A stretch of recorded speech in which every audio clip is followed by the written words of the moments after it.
pessoal, eu sou Marcelo Filardi, professor de Biologia do IFMG, dando continuidade a esse curso do Pré-ENEM Ciências da Natureza.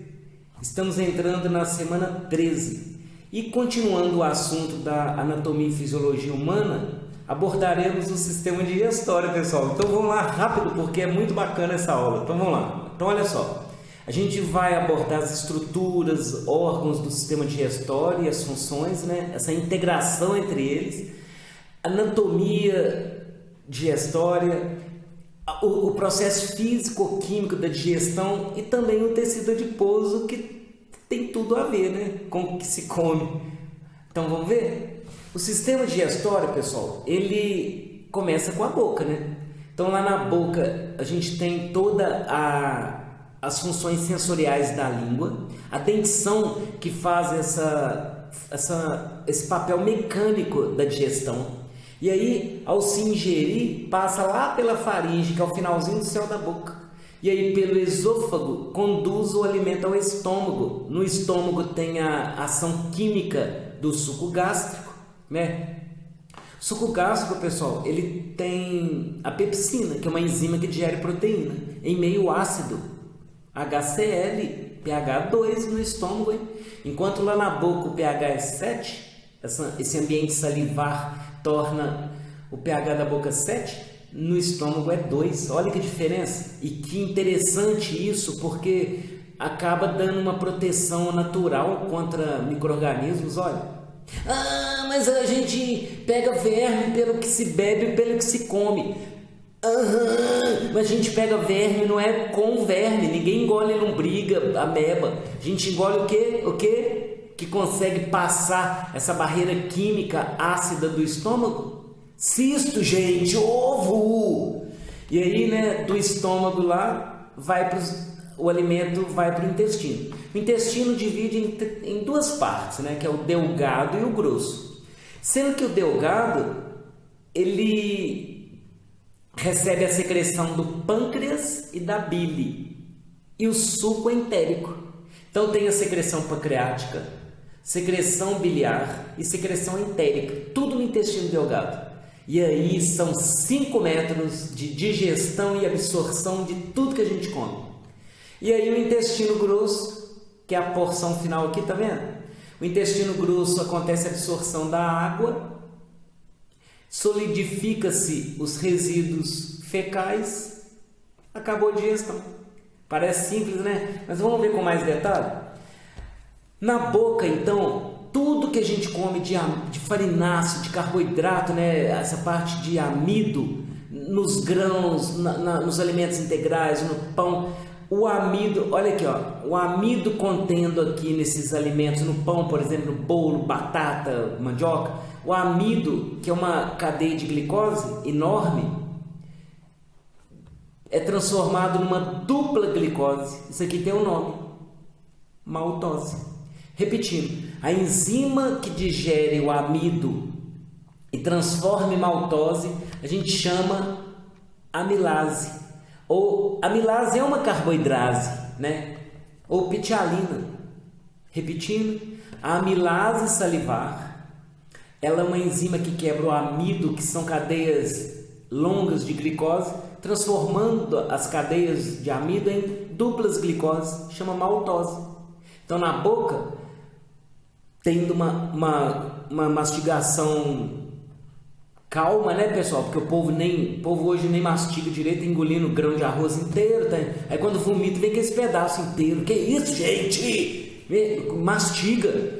E aí essa mastigação mecânica e essa ação química da amilase transforma o amido da pipoca, da batata, dos alimentos que tem amido em maltose. E aí engole, se você comer carne, fritura, leite, tudo isso não é digerido na boca. Tudo passa enzimaticamente inalterado pela boca, mas vai ser pego lá para baixo. E aí, a língua, ela tem uma função sensorial importante. Repara ali, tá vendo o chocolatinho ali? Gente, eu botei de propósito. O chocolatinho, doce, gente. Então, o que acontece na ponta da língua? Papilas sensoriais para o doce. e mais na lateral ali papilas sensoriais para o sal, para o salgado, mais internamente para o ácido, o azedo, são papilas. Pessoal, isso aí assim, é o mais evidente, mas a língua tem tudo, sabe? Em todas as partes, mas mais concentradamente essas funções sensoriais aí, tá? Lá no fundo da língua tem a parte amarga. Eu botei um giló, gente. Você não entendeu o desenho, não? Amargo, gente. Lá no fundo da língua.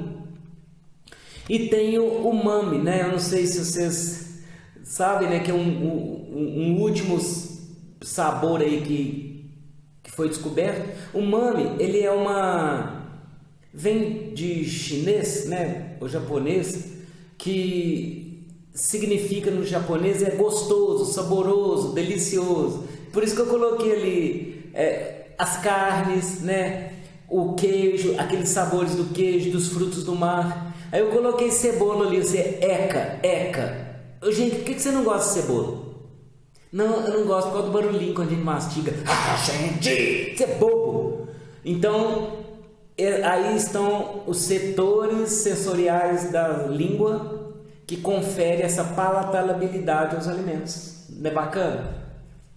E aí vem a dentição, essa heterodontia que permite rasgar, estraçalhar, moer os alimentos.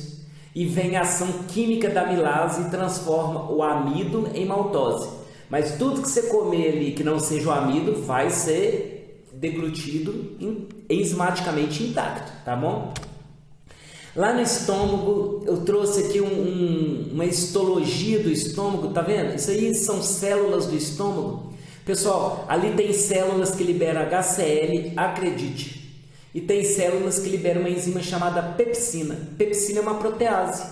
Então, o que ela faz? Acompanha lá. Então, vamos supor, você comeu isso tudo aí, ó, carnes, né, queijos, laticínios, que tem muita proteína. Aí ou os ovos, os grãos que tem muita proteína, né? O que acontece? Uma enzima chamada pepsina, que é uma protease, ela age proteoliticamente nos alimentos. Olha lá o que produz? Peptídeo. Peptídeo, pessoal, são proteínas diminuídas enzimaticamente. A proteína, ela é uma longa cadeia de peptídeos. Aí vem a protease estomacal, que é a pepsina. Pepsina é o nome específico de uma protease estomacal. Aí ela age sobre as proteínas do alimento e produz peptídeos, que são cadeias menores de proteína, sabe? Lembra do amido, isso tudo passa direto no estômago. Se você engolir um arroz inteiro, ele não vai ser digerido no estômago. Ele pode ser desmanchado pelo HCl, mas a gente não tem uma amilase estomacal, sabe? Então está aí a função do estômago, que é a digestão de proteínas pela pepsina, que tem ação proteolítica. Continuando, gente, lá no intestino. Tudo que a gente come então no intestino, né? Os laticínios, gordura. Aí, olha lá, a lipase. Ó. A lipase, o que ela faz? Ela age sobre os lipídios, produzindo ácidos graxos. Os óleos, frituras. Então, o que a lipase faz? Quebra os lipídios dos alimentos em ácidos graxos. E seguindo, existem carboidrases agora que agem sobre os carboidratos. Então, por exemplo, a própria maltose, a lactose do leite, que é um carboidrato. Isso tudo são carboidratos que vão ser transformados em, olha lá que bonitinho, gente, em glicoses, em frutoses, galactoses, tá vendo aqui em cima? Ah, mas é a tabela periódica. Essa tabela periódica é para dizer que tudo que a gente come, por exemplo, se comeu ovo, né, bebeu leite, tem cálcio.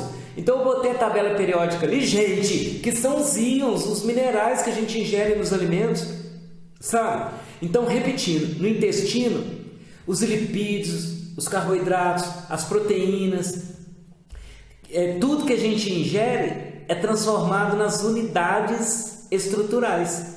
Ácidos graxos, aminoácidos, glicose, galactose, né, frutose, e nos íons, nos minerais, sabe? Isso tudo é liberado no intestino. Pessoal, se eu fosse um verme, Eu não ia querer ficar na boca, eu não ia querer ficar no estômago, eu ia querer ficar no intestino, porque no intestino não é tudo digerido, tudo liberado em monômeros, em unidades.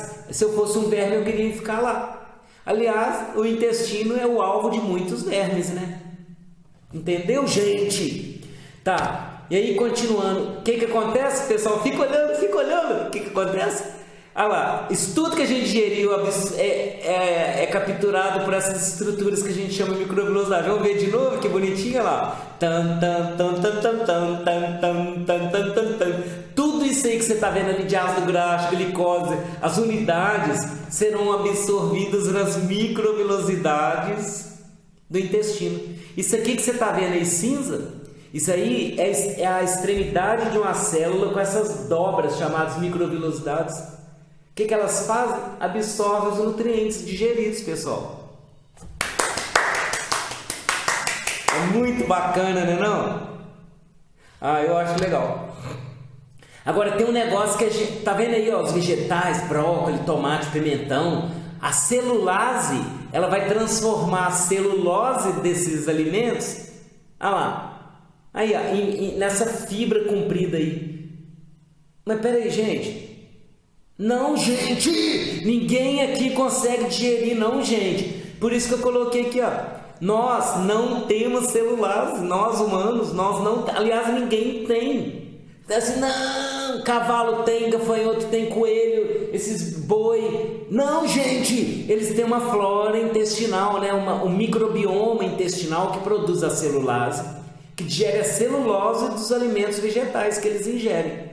Nós. Se você comer um tomate, uma beterraba, um rabanete, um repolho, um pimentão, frutas, você vai aproveitar os minerais, as glicoses, as frutoses, os nutrientes, a gente aproveita tudo. Mas a celulose dos vegetais, ela sairá intacta no resíduo fecal. Nós não digerimos a celulose. Aqui embaixo está a celulose, ó, que são cadeias longas de glicose. Nós não digerimos a celulose, porque a gente não tem celulase nem na secreção salivar, nem na secreção gástrica, nem na secreção intestinal. Legal, né? Então aí o tecido adiposo. Então digamos que você esteja comendo muito, fazendo pouca atividade física, sedentário, o tecido adiposo, o que ele faz? Acumula lipídio, importante para reserva nutricional, para nutrir filhotinhos, isolante térmico de animais polares. Olha que importância. Hibernação, né? Então eu botei esse bezerrinho aqui para você parar de pensar só na gente, né? Mas o neném humano, os filhotes, eles precisam desse tecido adiposo rico em lipídio de reserva para nutrição, e além de termoisolamento, né? Um bom exemplo são esses animais polares, que eles têm uma camada espessa de tecido adiposo termoisolante, sabe? Não é bacana? E aí eu coloquei isso aqui, gente, é um roedor, ele está em hibernação, em fase de hibernação. Ele às vezes fica meses ali e vive na reserva do tecido adiposo dele, que ele acumulou durante a primavera e verão, vamos dizer assim, né? Então ele está termoisolado e nutricionalmente protegido, digamos. Não é bacana, gente? Essa matéria é a melhor que tem, né não? Acabou, gente, acabou. Então, nós nessa aula vimos o sistema digestório, né? Que tem todo um processo químico-mecânico, seja na boca, no estômago, no intestino. Ações de enzimas transformam os macronutrientes em unidades que são absorvidas para o sangue. Do sangue, esses nutrientes vão para o dente, para o músculo, ou são acumulados na versão lipídica no tecido adiposo. Tá bom? Até a próxima, pessoal. Obrigado por ter ficado até aqui.